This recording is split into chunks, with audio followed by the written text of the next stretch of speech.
الفاتحة. أعوذ بالله من الشيطان الرجيم. بسم الله. الحمد لله رب العالمين الرحمن الرحيم إياك نعبد وإياك نستعين صراط الذين أنعمت عليهم.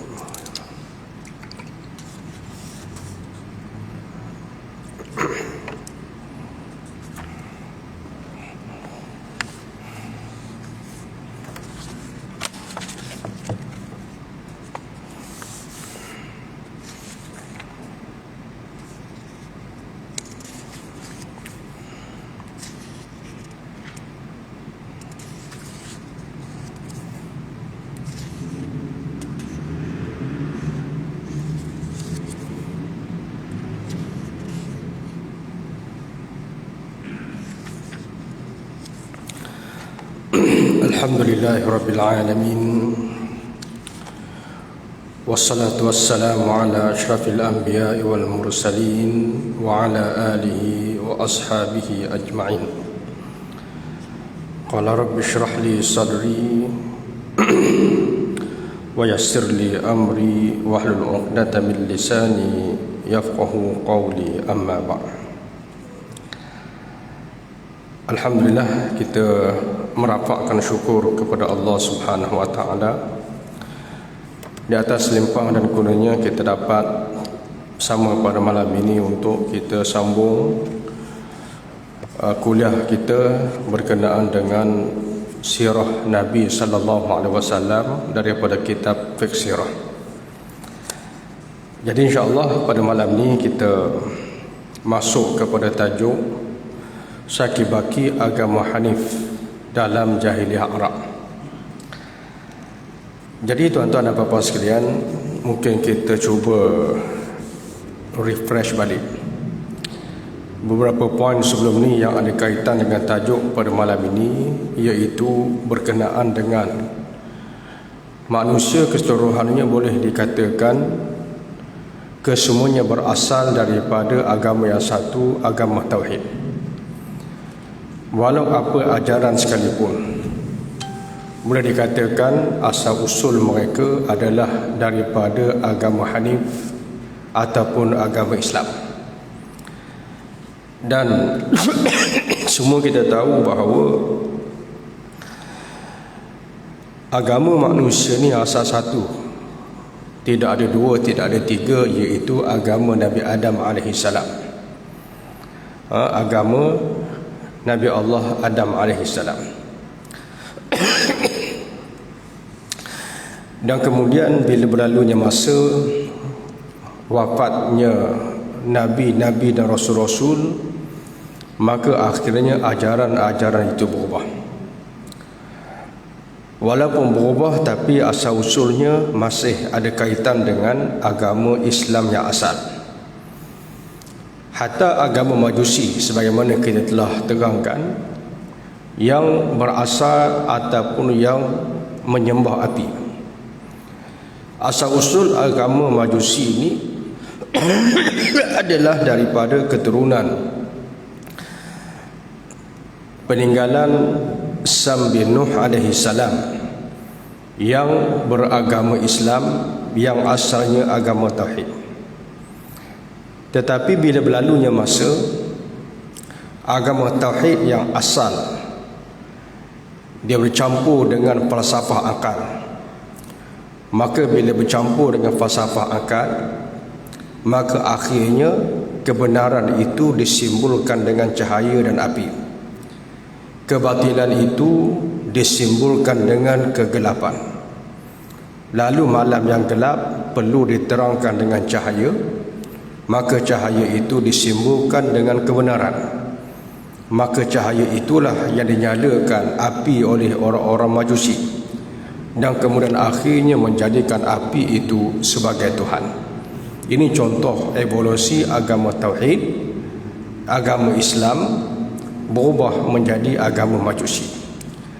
Jadi tajuk kita pada malam ini ialah Sakibaki Agama Hanif dalam Jahiliah Arab. Apa yang dimaksudkan dengan agama Hanif? Islam disebut juga sebagai agama Hanif. Hanif ni maknanya agama yang cenderung kepada fitrah. Dan tidak ada agama yang cenderung kepada fitrah lebih daripada Islam. Sama ada daripada sudut ibadat. Fitrah manusia bergantung kepada Allah, kepada Tuhan. Hatta orang masuk hutan pun kalau terdesak mereka akan mengharapkan perkara gaib. Itu fitrah manusia. Hatta Tuhan sebut dalam Quran, kalau manusia ni lemas kat laut, dia akan sebut Tuhan. Itu fitrah manusia, menjadikan ibadat kita adalah selari dengan fitrah kita mengharapkan Allah sebagai penolong kita. Dari segi munakahat, Islam tak sama dengan agama Kristian yang menekankan supaya kalau tak kahwin lebih baik. Tapi agama Islam menggalakkan perkahwinan, itu fitrah. Sama juga dengan muamalat. Islam tidak menghalang untuk kita mencari rezeki, bahkan Islam menggalakkan kita cari rezeki. Cuma Islam meletakkan garis panduan supaya tidak mencari rezeki yang haram, tidak mengambil hak orang lain. Jadi Islam tidak mengharamkan, bahkan menggalakkan umatnya bekerja cari rezeki yang halal. Bermakna itu selari dengan fitrah. Kalau Islam letak hukum jangan cari rezeki, miskin lagi baik, maka itu adalah bercanggah dengan fitrah. Sama juga dengan perundangan. Contohnya kita ambil dalam bab qisas sebagai contoh. Bila mana seseorang melakukan kecuaian, bawa kereta laju, berlomba tengah jalan biasa lari 150 km sejam, tiba-tiba aksiden langgar orang mati. Islam dari segi undang-undangnya fitrah. Orang yang buat kesalahan tadi kena bayar denda. Denda tu diberikan kepada keluarga si mati. Dan Islam tak benarkan kerajaan ambil 1 sen pun daripada diat yang telah ditetapkan. Itu fitrah. Tapi agama yang lain daripada Islam, orang langgar orang mati, kerajaan yang dapat diat, dapat pampasan, dapat wang atas nama samang dan seumpamanya.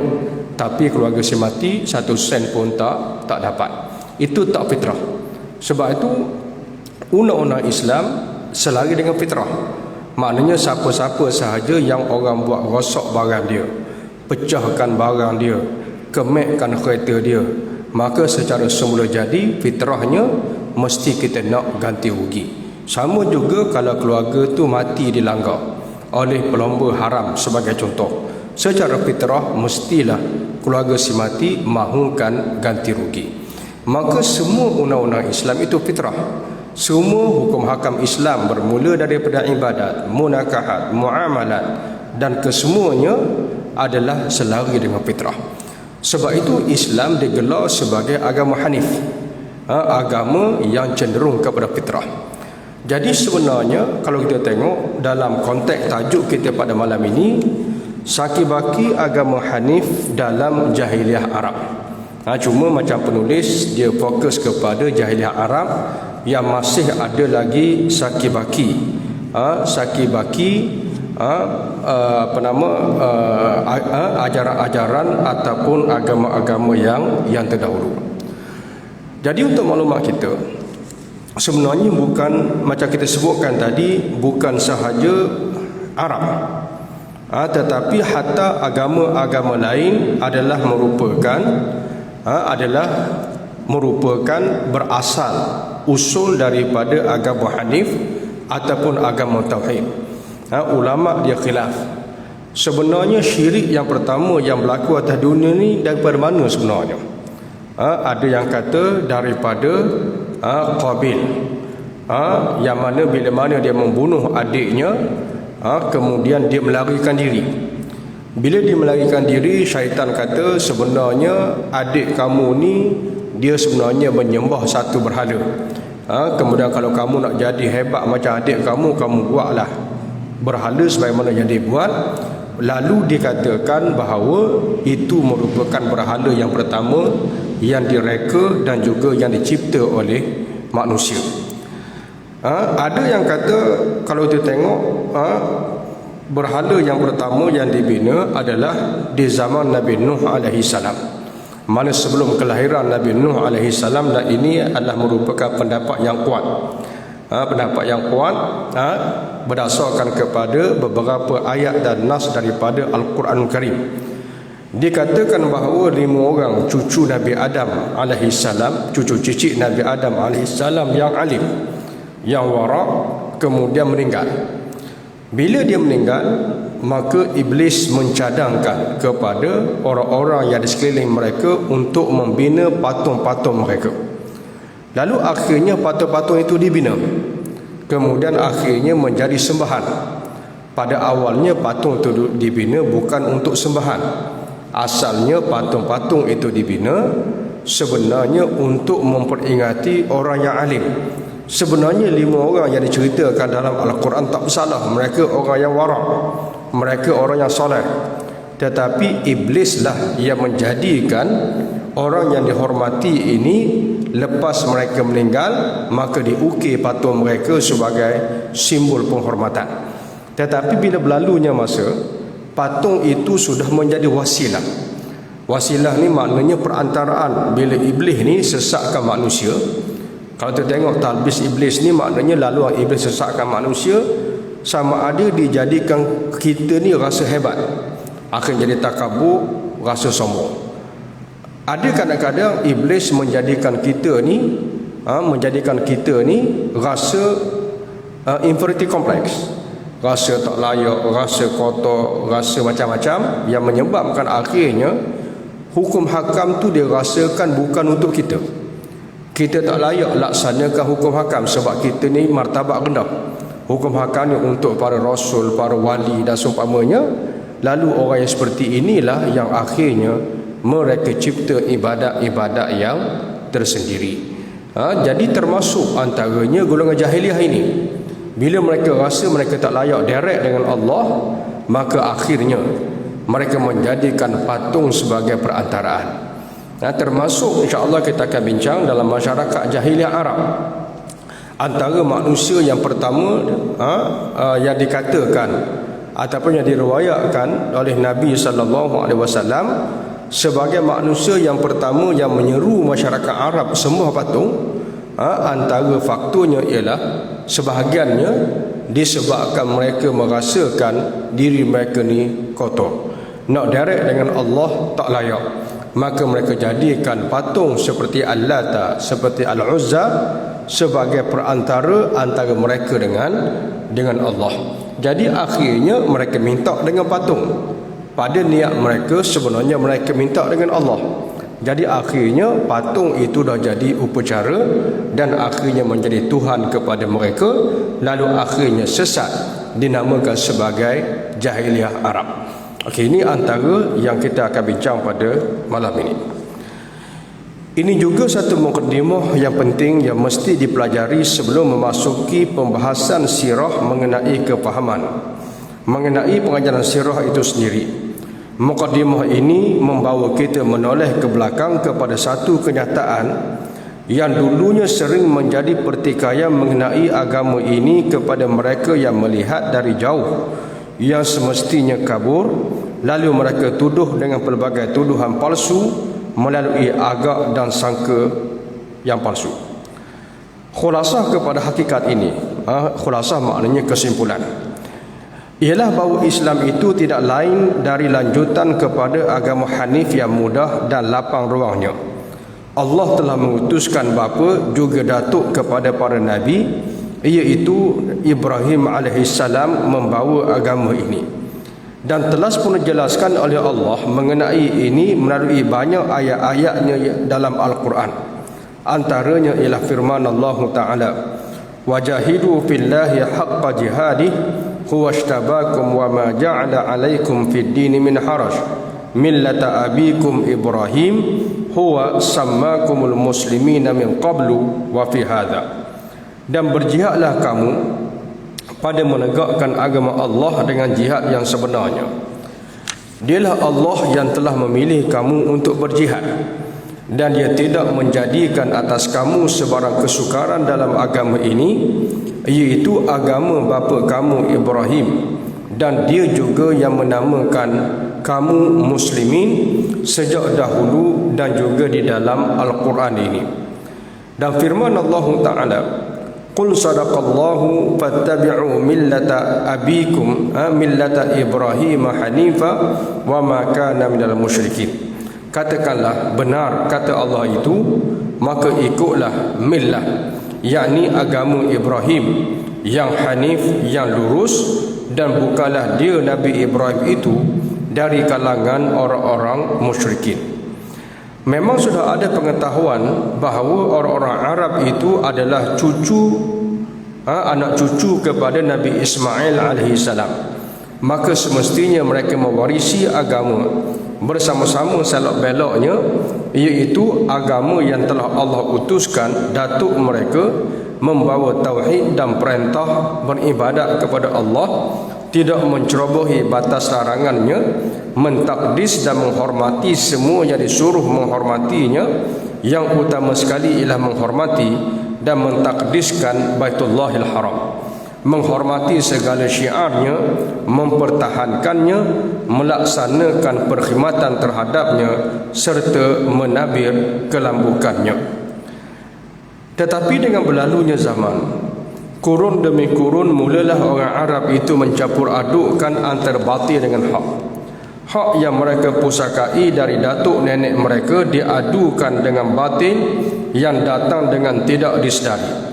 Lalu cacat dan tercelalah seluruh bangsa Arab bila diselubungi kejahilan, hanyut dan sesatlah mereka bersama orang-orang yang terpukau dan terpedaya oleh kepalsuan. Dengan itu masuklah syirik ke dalam mereka, dan akhirnya mereka menyembah berhala sudah menjadi kebiasaan kepada mereka. Jadi poin ini menceritakan bahawa Arab ni asalnya daripada agama Hanif, agama Nabi Ibrahim alaihissalam. Macam kita tahulah, macam Yahudi maknanya daripada agama yang dibawa oleh Rasul Nabi Musa alaihissalam. Kristian daripada Nabi Allah Isa alaihissalam. Dan Arab sebelum daripada Nabi Muhammad sallallahu alaihi wasallam daripada agama Hanif yang dibawa oleh Nabi Ismail, yang mewarisi ilmu itu daripada ayahnya Nabi Allah Ibrahim alaihissalam. Cuma isunya ialah siapa orang yang pertama yang bawa syirik dalam kalangan Arab. Sebab Arab asalnya semuanya agama tauhid. Tapi zaman Nabi SAW, tengok-tengok mereka sembah patung. Mereka sembah Allah Ta'ala Uzza, mereka sembah patung yang pelbagai. Kemudian mereka sudah mencampur adukkan. Contohnya kita ambil di Mekah, di sekeliling Kaabah, antaranya mereka melakukan upacara-upacara. Bila mereka bertawaf, mereka tawaf dalam keadaan bertelanjang. Adakah itu merupakan asal diajar oleh Nabi Ibrahim alaihissalam dan anaknya Nabi Ismail yang merupakan bapa dan datuk kepada bangsa Arab?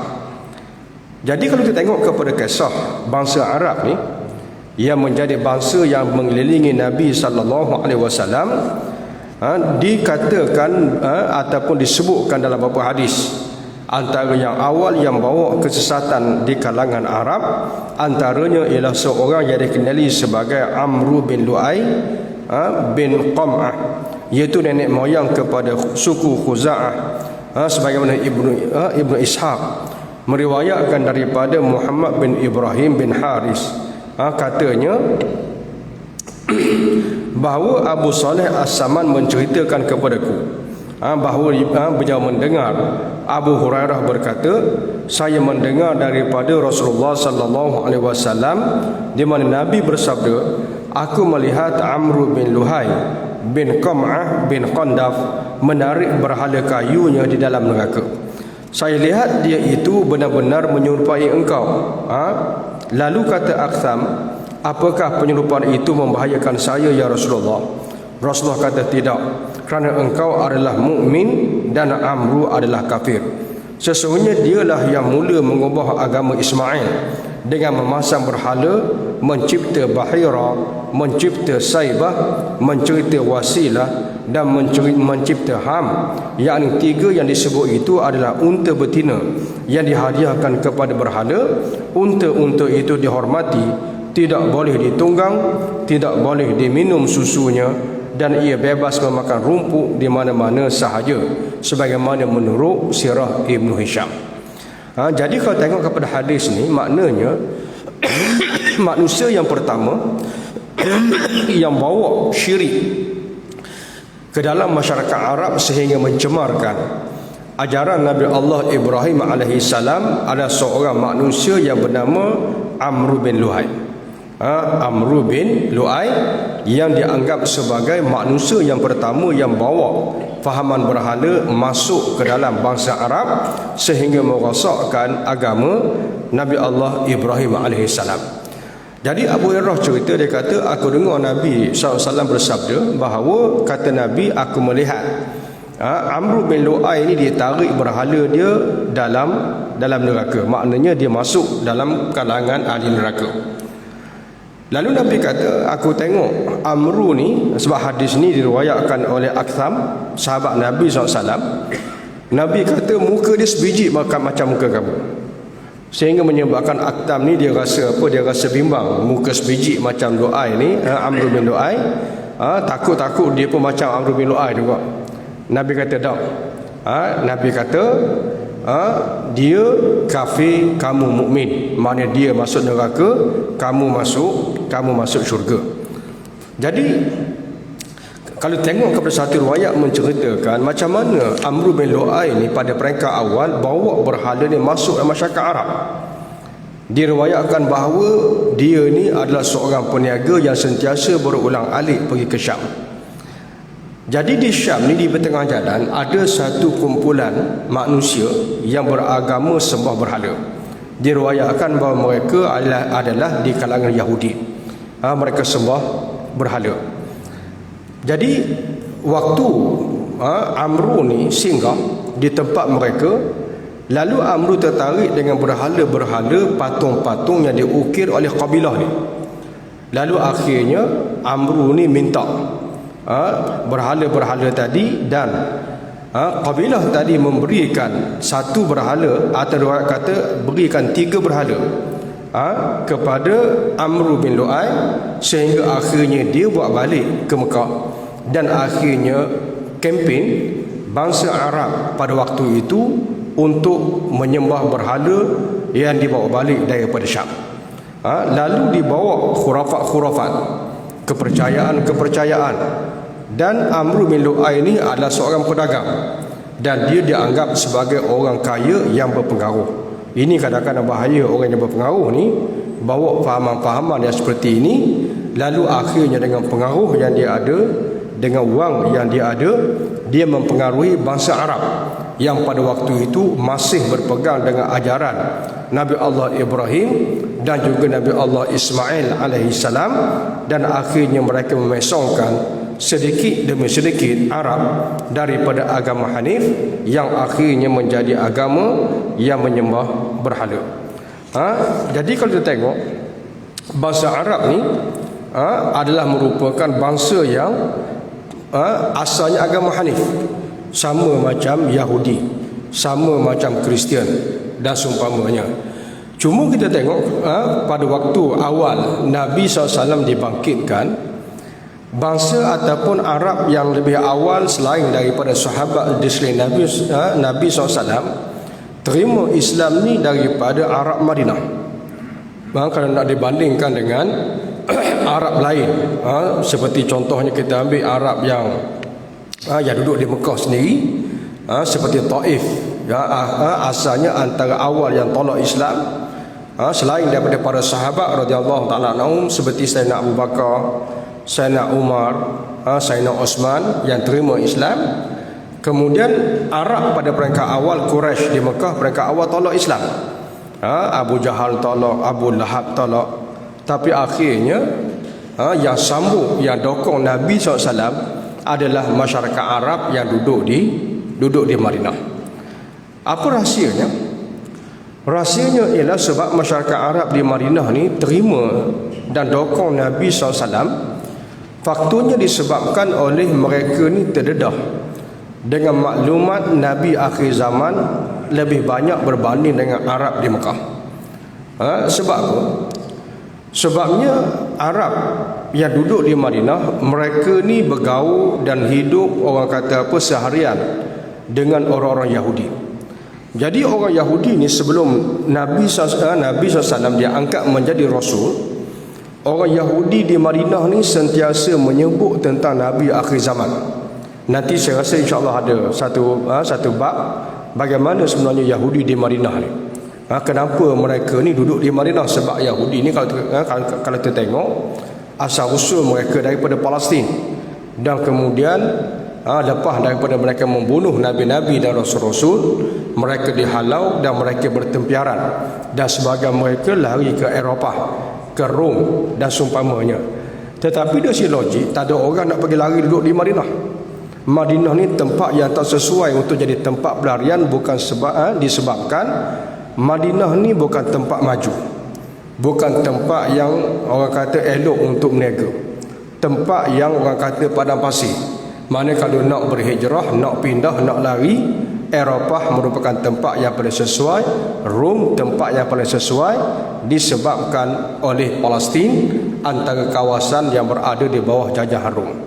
Tapi sebab apa mereka lari ke Madinah? Sebenarnya mereka di Madinah bukan sebab mereka lari. Sebab pendeta-pendeta mereka melihat Madinah adalah tempat yang ada tanda-tanda Nabi akhir zaman akan berhijrah ke situ. Sebab tu mereka berpakat ramai-ramai pergi duduk di Madinah kerana menunggu kedatangan Nabi akhir zaman. Sebab Yahudi ni bangsa yang paling banyak menerima tanda-tanda, alamat-alamat, info-info tentang Nabi akhir zaman. Jadi mereka berpakat duduk di Madinah untuk tunggu Nabi akhir zaman. Jadi sebelum lahirnya Nabi SAW, sebahagian Arab ni dan sebahagian Arab yang lain, mereka berkawan dengan Yahudi, dan sebahagian Arab yang lain berperang dengan Yahudi. Dengan bahasa lainnya, Yahudi Madinah ni jadi batu api. Aus Khazraj sentiasa berperang, antara batu apinya ialah Yahudi. Jadi Yahudi ni bila dia bergaduh dengan Arab, dia sentiasa ancam Arab. Kalau Nabi akhir zaman lahir, maka siap kamu, kami akan berperang. Dia akan pimpin kami untuk nak kalahkan kamu. Ini ancaman biasa Yahudi sebut kepada Arab di Madinah. Jadi Arab-Arab yang baik dengan Yahudi pula banyak dengar cerita tentang Nabi akhir zaman. Tandanya bagian, alamatnya bagian dan seumpamanya. Jadi menyebabkan bila lahir sungguh Nabi akhir zaman, cuma Yahudi ni dia tak tahu satu je point, iaitu Nabi akhir zaman bukan Arab, bukan Yahudi. Itu je yang dia tak tahu. Tapi batang tubuh Nabi, tanda Nabi, semua dia tahu. Jadi bila semua alamat diketahui oleh Yahudi, diperkatakan Yahudi, menyebabkan Arab di Madinah terdedah dengan info-info tadi. Dan akhirnya bila tengok Nabi akhir zaman tu bukan Yahudi, maka Yahudi menentang Nabi akhir zaman dan diimani oleh Arab di Madinah. Itu antara beza di antara Arab Madinah dan juga Arab Mekah. Jadi dari segi syirik, Arab Madinah ni kurang syirik nak banding dengan Arab Mekah. Arab Mekah ni macam kita sebutkan tadi, mana sembah patung-patung yang pelbagai. Yang besarnya zaman Nabi SAW adalah Al-Lata dan juga Al-Uzza. Ini dua patung yang besar yang disembah di Mekah di zaman lahirnya Nabi SAW. Kalau kita tengok ringkasnya, perkembangan sejarah Arab dari mula hingga akhirnya adalah dalam pangkuan agama Hanif yang lapang dan muda, agama yang diutuskan bapa para nabi, iaitu Nabi Ibrahim AS. Bangsa Arab sudah pernah dilimpahi agama tauhid, akidah tauhid, pernah disuduhi cahaya hidayah dan iman. Tetapi kemudiannya mereka menjauhi agama yang benar itu sedikit demi sedikit dengan berlalunya zaman berkurun-kurun lamanya, maka keadaan bertukar dari kegelapan syirik dan pemikiran sesat serta jahiliah yang laksana banjir telah menenggelamkan mereka. Di samping itu, mereka tetap juga mengekalkan saki-baki petunjuk yang benar dari prinsip-prinsip yang tulen yang lama tersembunyi dalam perjalanan yang lambat bersama sejarah mereka. Semakin lemah bersama zaman, semakin kurang pada pendokongnya dari tahun ke tahun. Tetapi manakala bersinar kembali obor agama Hanif dengan kebangkitan Khatamul Anbiya Nabi Muhammad sallallahu alaihi wasallam, tibanya wahyu ilahi ke setiap yang telah menjadi tebal dengan kesesatan dan kegelapan dalam jangka masa yang panjang, maka semuanya itu telah dihapuskan oleh wahyu, diteranginya semula tempat itu dengan suluhan iman dan tauhid, dengan prinsip-prinsip keadilan dan kebenaran. Tibanya wahyu ilahi kepada saki-baki tersebut yang telah begitu lama dilalui oleh kehidupan bangsa Arab, mengubah kehidupan mereka ke tempat pancaran cahaya yang baru, mengembalikan mereka kepada agama yang diutuskan Nabi Ibrahim AS untuknya, ditetapkan kembali syariat-syariat ilahi serta dibarui dakwah untuk perkembangan itu. Maknanya kalau kita tengok Arab di Mekah ni nak dibandingkan dengan Yahudi dan juga nak dibandingkan dengan Nasara, sebenarnya Arab ni nak banding dengan Nasara, nak dibandingkan dengan Yahudi, sebenarnya Arab jauh lebih lambat sesat dibandingkan dengan bangsa Yahudi. Maknanya bangsa Arab ni ada khilaf. Maknanya kalau kita tengok Amr bin Lu'ay ni zaman kemudian, maknanya yang Nabi yang terakhir yang diutuskan, yang bawa agama tauhid kepada Arab, ada yang kata Nabi Allah Ismail alaihissalam. Lepas Nabi Ismail tak tahu dah Nabi mana, sehinggalah akhirnya Nabi kita Muhammad SAW. Maknanya Nabi Ismail dengan Nabi Muhammad SAW ni, kalau kita tengok jarak hampir 2000 tahun. Jarak dia hampir 2000 tahun. Maknanya Arab ni nak sesat, maknanya makan masa hampir 2000 tahun. Tapi kalau kita tengok Nasara yang dikatakan ambil daripada Nabi Isa alaihissalam, berapa lama? Tempoh hanya sekitar 200 tahun saja. Mereka sesat. Kalau Yahudi lagi dahsyat.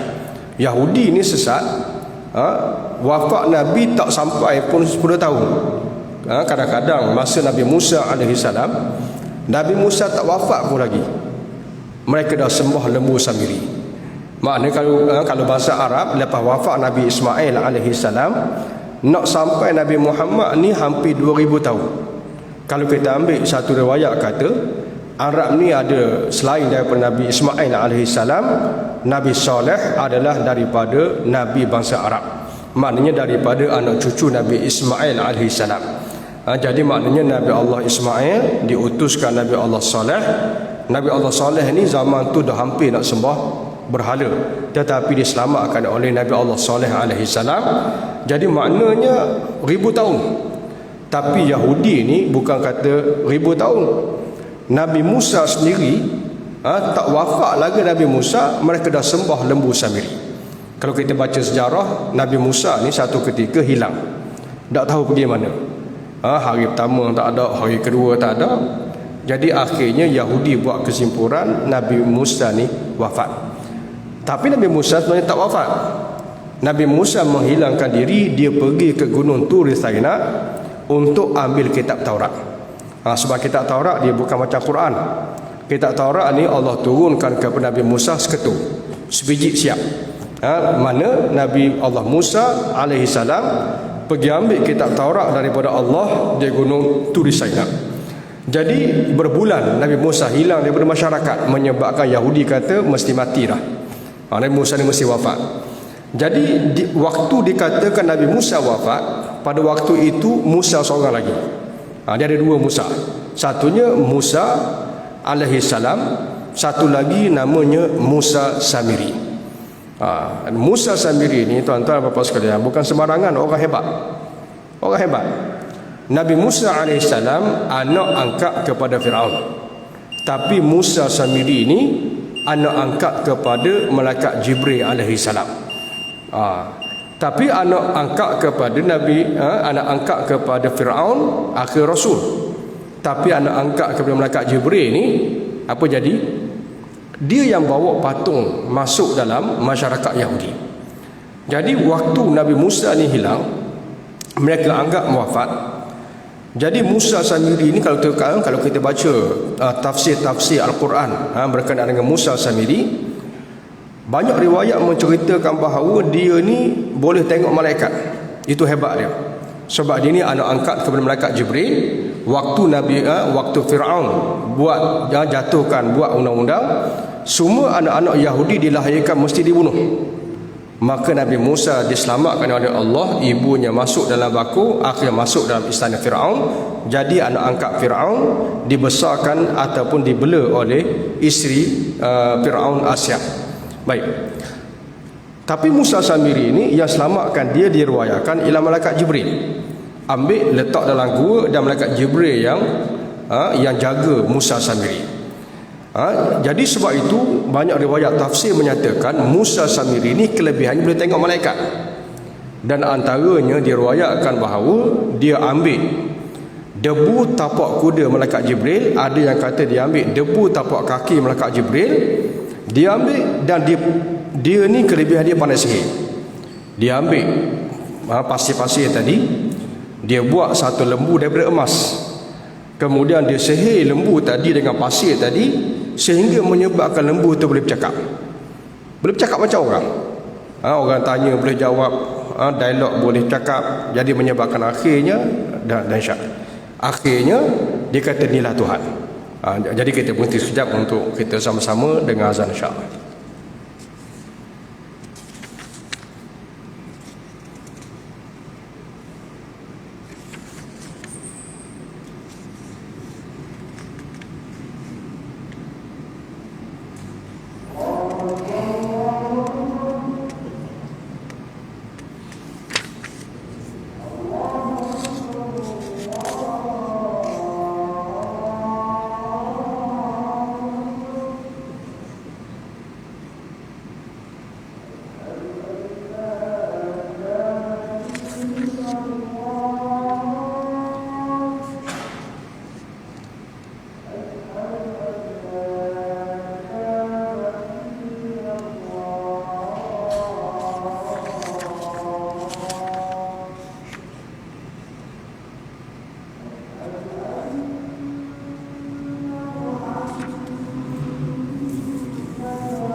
La ilaha illallah Allahumma rabbah wassalatu ala Muhammad wasallallahu alaihi wasallam wa ba'athu maqama mahmudan allazi wa anta innaka Jadi Musa Samiri ini dia buat patung emas, dia sihir dan patung itu boleh bercakap dan boleh berdialog. Jadi dia kata inilah Tuhan. Jadi akhirnya orang-orang Yahudi pada waktu itu percaya lembu Samiri itu Tuhan, dan akhirnya mereka sembah lembu Samiri. Bila sembah lembu Samiri, tiba-tiba Nabi Musa AS balik dan tengok umat dia baru tinggal sekejap dah sembah lembu dah. Menyebabkan mereka awal Nabi Musa bila tengok umat dia sembah lembu, dia tak pergi cari Musa Samiri dulu, dia pergi cari Nabi Harun dulu. Sebab Nabi Harun ni Nabi Musa tinggalkan dalam masyarakat untuk jaga kaum dia, bangsa Yahudi. Jadi tiba-tiba tengok dah sesat, sembah lembu. Jadi hak pertamanya Nabi Musa AS cari Nabi Harun. Jumpa Nabi Harun, dia tak cakap. Dia pegang janggut Nabi Harun, dalam Quran sebut dia goncang macam ni. Mana kita faham lah, maknanya bukan slow tu, mana dia pegang tu dia tarik. Falamma sakata an ghadab, bila hilang marah Nabi Musa, baru dia tanya sebab apa jadi macam ni. Mana kalau bahasa kita kan, mana pukul dulu baru tanya. Dan lepas pada dia, orang kata lepas geram tu dengan tarik janggut Nabi Harun, dia tanya sebab apa jadi macam ni. Lalu Nabi Harun pun ceritakan tentang peranan Musa Samiri, dan Nabi Harun kata, aku dah buat sekadar mampu tapi tak berjaya nak sekat pengaruh Musa Samiri. Musa Samiri ni kelebihan dia ni petah, sangat petah. Orangnya handsome, dan juga dapat orang kata ada karakter tarik crowd yang ramai. Campur dengan ilmu sihir dia pula, dapat pengaruhi orang, dan akhirnya orang boleh terima lembu Samiri itu adalah Tuhan. Jadi akhirnya Nabi Musa pergi cari pula Musa Samiri. Jadi masalah Nabi Musa ni ialah dia tak petah. Macam kita tahulah dia cacat dari segi lidah. Nabi Musa waktu dia makan bara, waktu kanak-kanak dulu, menyebabkan Nabi Musa ni tak petah. Bila tak petah, dia minta Nabi Harun bantu dia nak lawan dengan Musa Samiri yang petah. Jadi kalau kita ambil dari karakter ni, maknanya Nabi Musa ni dah kalah 1-0. 0-1 disebabkan dia tak petah nak berlawan dengan Musa Samiri yang petah. Jadi dalam riwayat kata, dalam perdebatan antara Nabi Musa dengan Musa Samiri, dari segi kepetahan memang menang Musa Samiri, tapi dari segi poinnya of course menang Nabi Musa AS. Dan akhir Nabi Musa kata dengan mukjizat daripada Allah bahawa orang kata apa, kebatilan kamu akan dibuktikan oleh Allah dengan balak yang turun kepada kamu. Mereka ceritanya akhirnya Musa Samiri ini dia kenakan balak. Dia kena penyakit itu sangat busuk sehingga ia dibenci oleh orang ramai. Lalu dia mati dalam keadaan begitu. Dan akhirnya bangsa Yahudi kembali beriman semula dan menolak lembu Samiri. Tapi nak tolak lembu Samiri ini bukan senang. Bukan senang. Caranya ialah mereka-mereka yang sudah sembah lembu Samiri sebagai Tuhan, kalau nak bertaubat, cara taubatnya mesti bunuh diri. Itu cara taubat bagi mereka yang syirik menyembah lembu Samiri. Maknanya ada ulama kata, kalau tak bertaubat dengan cara tadi, taubat setakat istighfar, setakat insaf, confirm dia akan kembali sesat balik. Jadi sebab itu mereka yang nak bertaubat daripada sembah lembu Samiri, maka caranya ialah fatubu ila bari'ikum faqtulu anfusakum. Disebutkan dalam Quran, maka adalah kamu bertaubat kepada Allah, faqtulu anfusakum. Caranya ialah kamu kena bunuh diri kamu sendiri. Ini cara taubat bagi mereka yang sembah lembu Samiri di zaman Nabi Allah Musa AS. Maknanya Nabi tak wafat lagi dah sesat. Orang kata tak sampai pun 10 tahun, tak sampai pun setahun, dah sesat. Tapi Arab ni orang kata busuk-busuk pun 2000 tahun baru sesat. Maknanya Arab ni tak bebal macam Yahudi. Tapi Yahudi lepas Nabi Musa, utus Nabi sesak balik, utus Nabi sesak balik. Kadang-kadang satu zaman 3 Nabi, Ashabu Yasin 3 Nabi satu tempat diutuskan. Itulah bebalnya Yahudi ni, sehingga kita tengok sebenarnya Yahudi ni antara bangsa yang Allah Ta'ala laknat disebabkan suka membunuh Nabi-Nabi dan Rasul-Rasul. Cuma kadang-kadang kita terfikir, sebab apa Allah laknat Bani Israel sedangkan Yahudi, sedangkan Yahudi ni ada yang baik. zaman Nabi kita Muhammad SAW, waktu turun ayat-ayat yang kritik Yahudi. Tapi dalam masa yang sama, ramai Yahudi yang baik. Antaranya contohnya, kalau kita ambil Abdullah bin Salam. Ini pendeta Yahudi yang paling awal masuk Islam. Dan dia antara orang yang mati, antaranya mati dalam Islam. Dan di sana ramai dalam hayat Nabi SAW Yahudi masuk Islam. Tapi sebab apa Yahudi ini dilaknat? Secara bangsa, bukan secara individu. Antara faktornya ialah sebab Yahudi ini sepanjang zaman dia sentiasa dipimpin oleh orang-orang yang jahat yang akan memimpin bangsa mereka. Tapi bangsa lain dia bertukar. Kadang-kadang hak jahat jadi pemimpin, kadang-kadang hak baik jadi pemimpin. Macam Arab, ada baik yang jadi pemimpin, ada yang jahat jadi pemimpin, dia bertukar-tukar. Jadi Yahudi ni tak sentiasa dipimpin oleh orang-orang yang jahat. Bila dipimpin oleh orang jahat, maknanya kaum dia bersetuju dengan orang jahat. Sebab itu dilantik orang yang jahat jadi pemimpin. Walaupun di kalangan Yahudi itu sendiri bukan semua jahat. Baik individu, tak semua jahat. Hatta zaman sekarang pun masih ada Yahudi yang masuk Islam. Ada seorang sahabat saya dekat Mesir, tapi bukan sahabat sebaya saya lah. Dia ni nak kata sahabat pun bukan sahabat, tapi kalau ikut kepada itu ni macam sahabat. Tapi dia orang tua dah, dia dah meninggal lama dah. Waktu saya mengaji tu dia umur dia 60 lebih lah. Tapi cara dia ni macam sahabat, dia berkawan kita. Dan dia duduk Amerika lama. Dan dia ceritakan dia pernah Islamkan orang Yahudi di Amerika Syarikat. Islam memang Islam sungguh, bukan kata Islam tu tak, memang Islam sungguh. Jadi maknanya Yahudi sampai sekarang pun ada masuk Islam. Ada masuk Islam, tapi sebab apa Quran laknat Yahudi? Patut yang kita sebutkan tadi, sebab secara bangsa Yahudi ini dipimpin oleh orang-orang yang jahat sampai kiamat. Jadi sebab itulah bila Dajjal turun, yang akan menjadi pendokong Dajjal antaranya ialah bangsa Yahudi. Jadi itulah antara poin-poin penting yang kita boleh kongsi pada malam ni. Jadi insya-Allah yang selepas daripada poin ini sebahagiannya menjawab tuduhan-tuduhan oleh Barat berkenaan dengan asal usul agama Islam yang dijawab oleh Dr. Syed Ramadan Al-Buti, yang saya rasa mungkin tak berapa relevan dengan kita sebab falsafah-falsafah ni tak ukur masuk dalam masyarakat kita orang Malaysia atau masyarakat kita orang Melayu. Jadi insya-Allah akan datang kita tunggu langkah pergi pada tajuk yang seterusnya, keputeraan ataupun kelahiran Nabi SAW dan juga penyusuan Nabi SAW. Aqulu qouli hadza wa astaghfirullahal azim li wa lakum. Wassalamualaikum warahmatullahi wabarakatuh.